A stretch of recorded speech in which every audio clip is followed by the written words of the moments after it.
शून्य से अनंत तक कहानी गणित की। मानवता और गणित दोनों का विकास बिल्कुल साथ साथ हुआ और दोनों एक दूसरे में ऐसे गुथ गए हैं कि आप उन्हें अलग नहीं कर सकते। लेकिन जब भी मानव के विकास की कहानी सुनाई जाती है, गणित की कहानी छूट जाती है। आज उसी गणित की कहानी जिसकी पीठ पर दुनिया का सारा विज्ञान टिका है। विज्ञान ही नहीं, कलाएं भी इसी गणित पर टिकी हैं। ये जो आप सुन रहे हैं, ये है 16 बीट्स यानी मात्राओं वाला 3 ताल। एक ज्यादा या एक कम, ये संगीत से शोर में बदल जाएगा। महान यूनानी गणितज्ञ पाइथागोरस ने संगीत और गणित का रिश्ता ईसा मसीह की पैदाइश से कई सौ साल पहले खोज लिया था। स्थापत्य कला, चित्रकला, मूर्तिकला सब गणित के नियमों से चलते हैं। आकार और अनुपात को समझे बिना किसी तरह की कोई रचना संभव ही नहीं। वैज्ञानिक बताते हैं कि कौवे से लेकर चिंपांजी तक कई जीव जंतु 5 से 7 तक गिन सकते हैं। इंसान ने पहले कहां और कब गिनना शुरू किया, ये कोई नहीं जानता।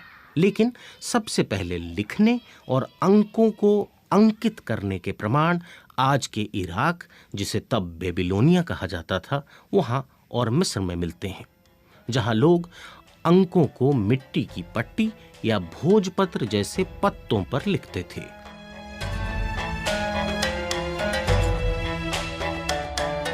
इस धरती पर इंसान की बनाई हुई सबसे पुरानी चीजों में से एक है मिस्र के पिरामिड। अब से तकरीबन 5000 साल पहले बने पिरामिड इस बात का अंदाजा देते हैं कि ज्यामिति या जियोमेट्री का विकास भी काफी पहले शुरू हो गया था। जाने माने गणितज्ञ मार्कस दू सौते समझाते हैं कि ज्यामिति के ज्ञान के बिना पिरामिड जैसे स्ट्रक्चर नहीं बन सकते थे। For me, the most impressive thing about the pyramids is the mathematical brilliance that went into making them. मेरी नजर में पिरामिड की सबसे खास बात उसे बनाए जाने में गणित का अद्भुत इस्तेमाल है। ये प्राचीन यूनानी गणितज्ञ पाइथागोरस के फॉर्मूले का व्यवहारिक रूप है। प्राचीन मिस्र में एक परफेक्ट समकोण या राइट एंगल बनाने के लिए बराबर दूरी पर गांठ लगी रस्सी का इस्तेमाल नापने के लिए किया जाता था। इसका फॉर्मूला था, पहली भुजा 3 गांठ लंबी, दूसरी 4 गांठ लंबी और तीसरी 5 गांठ लंबी। 5000 साल पहले पत्थर, रस्सी, लोगों की मेहनत और गणित के जादू से बने चमत्कारी पिरामिड। मिस्र से करीब 7000 किलोमीटर दूर चीन। गणित की कहानी का अगला पड़ाव, ग्रेट वॉल ऑफ चाइना। हजारों किलोमीटर लंबी दीवार जो सदियों तक बनती रही। चीन की दीवार का पहला पत्थर अब से कोई 2500 साल पहले रखा गया होगा। ऊंची नीची जमीन पर सुरक्षा के लिहाज से मजबूत दीवार बनाना आज के इंजीनियरों के लिए भी चुनौती है। चीनियों के इस कमाल के पीछे भी गणित ही है। गणितज्ञ मार्कस दू saute. The ancient Chinese realized they had to make calculations about distances, angles of elevation, and amounts of material. दीवार बनाने के लिए उतार चढ़ाव का एंगल, दूरी और उसमें लगने वाले सामान की मात्रा, इन सब का हिसाब लगाया जाना जरूरी था। इंसान शुरुआत से गिनती के लिए अपनी उंगलियों का इस्तेमाल करता रहा है। चीनियों का गणित बांस के टुकड़ों के सहारे चलता था। मिस्री, यूनानी या बेबीलोन वालों के मुकाबले एक होशियारी चीनियों ने की, वो था कॉलम बनाना। इकाई, दहाई, सैकड़ा, हजार, 10,000, लाख, इस तरह बहुत बड़ी संख्याएं आसानी से जोड़ी घटाई जाने लगीं। इसे डेसिमल प्लेस वैल्यू सिस्टम कहते हैं। आज भी हम इसका इस्तेमाल कर रहे हैं। चीन की दीवार और मिस्र के पिरामिड तो बन गए, मगर गणित अब भी अधूरा था। चीनी जोड़ने घटाने के लिए प्लेस वैल्यू सिस्टम का इस्तेमाल तो कर रहे थे, लेकिन जब बड़े अंक लिखने होते थे तो उसके लिए उन्हें चित्रों का सहारा लेना पड़ता था।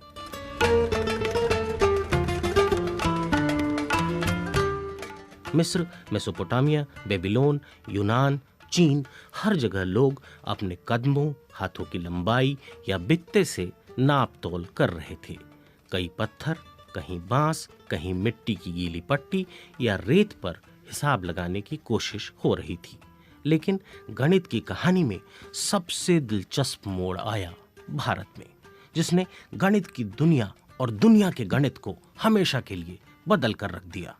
1 से 9 तक के अंकों का इस्तेमाल चीनी बेबीलोन वाले भी करते थे, लेकिन भारत के लोगों ने इन नंबरों को लिखना आसान बनाया। मगर कहानी का ट्विस्ट ये नहीं था। इंसान के हाथों में 10 उंगलियां थी।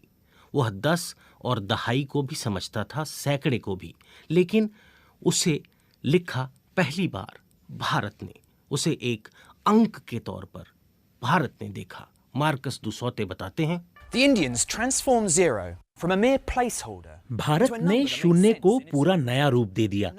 ये पहले सिर्फ प्लेस होल्डर के तौर पर था। मिस्र और बेबीलोन वाले शून्य की जगह खाली छोड़ देते थे, लेकिन भारत ने उसे 10वें अंक का दर्जा दिया, 0 से लेकर 9 तक, यानी 10 अंक।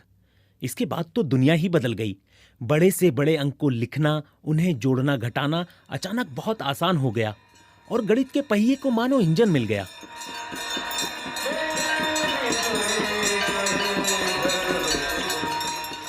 शून्य का विचार भारत के लिए सहज स्वाभाविक था। उसकी जड़ें हिंदू दर्शन में पहले से मौजूद थीं। मार्कस कहते हैं, In the religions of India, the universe was born out of nothingness, and nothingness is the ultimate Bharat goal. में धार्मिक मान्यता रही है कि सृष्टि की उत्पत्ति शून्य से हुई है और अंत में सब कुछ शून्य में ही विलीन हो जाता है। जब जीरो को एक संख्या के तौर पर स्वीकार किया गया तो उसके लिए नाम पहले से हिंदू दर्शन में मौजूद था, शून्य, यानी कुछ भी नहीं। 7वीं सदी के मशहूर दार्शनिक गणितज्ञ ब्रह्मगुप्त ने शून्य के साथ गणना करने का जो तरीका दिया वो आज भी चलन में है और पूरी दुनिया में स्कूलों में पढ़ाया जाता है। वो ये कि 1 में शून्य जोड़ने पर 1 ही रहेगा, 1 में से शून्य घटाने पर भी 1 ही रहेगा, 0 से गुना करने पर 0 ही रहेगा। लेकिन शून्य से जुड़ा दूसरा चमत्कार भी भारत में ही हुआ। ब्रह्मगुप्त के लगभग 500 साल बाद ब्रह्मगुप्त सब कुछ बता गए थे, मगर एक बात रह गई थी, 0 से किसी संख्या को विभाजित करने पर क्या होगा।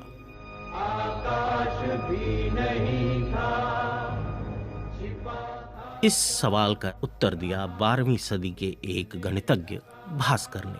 उन्होंने बताया कि 0 से भाग देने पर परिणाम होगा अनंत। ये अनंत भी हिंदू दर्शन की ही कल्पना थी, जिसमें ईश्वर का स्वरूप अनंत बताया गया है। अनंत के आइडिया को कुछ इस तरह समझ सकते हैं। Brahmagupta's rules about calculating with zero are taught in schools all over the world to this day. अगर आप एक फल को एक बार काटेंगे तो वो 2 हो जाएगा।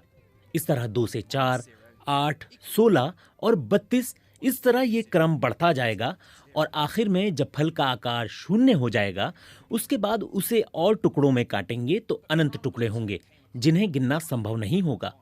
0 और अनंत के बाद एक और कमाल भारत में ही होना था। दरअसल भारत दुनिया का पहला देश था जिसके दार्शनिकों ने इस बात को समझा कि अंक सिर्फ गिनने, जोड़ने या घटाने के लिए नहीं हैं, बल्कि वे अदृश्य और अमूर्त इकाइयां हैं जो मानवीय कल्पना की गुलाम नहीं हैं बल्कि स्वतंत्र हैं, उनका अपना अस्तित्व है। यही वजह थी कि भारत ने दुनिया को नेगेटिव नंबर का आइडिया दिया।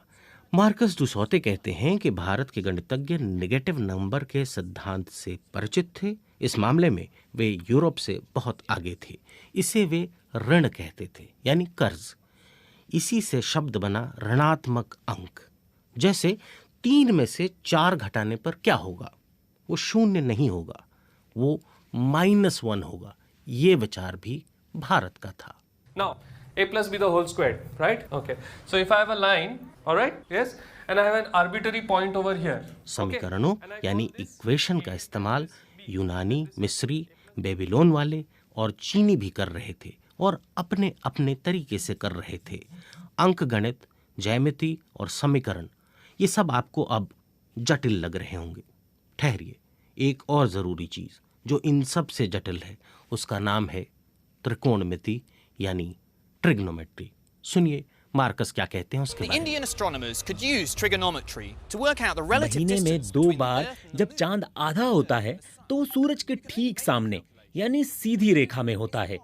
उस दिन धरती, सूरज और चांद के बीच एक परफेक्ट राइट एंगल यानी समकोण बनता है। वे नाप सकते थे कि धरती और सूरज के बीच बनने वाला कोण 1 डिग्री का 7वां हिस्सा है। त्रिकोणमिति के साइन फंक्शन से पता चलता है कि 1 डिग्री के 7वें हिस्से का मतलब है 1 का अनुपात 400। इसका मतलब यह है कि धरती से सूरज की दूरी चांद के मुकाबले 400 गुना अधिक है। यानी भारतीय गणितज्ञ धरती पर बैठे बैठे अंतरिक्ष नाप रहे थे।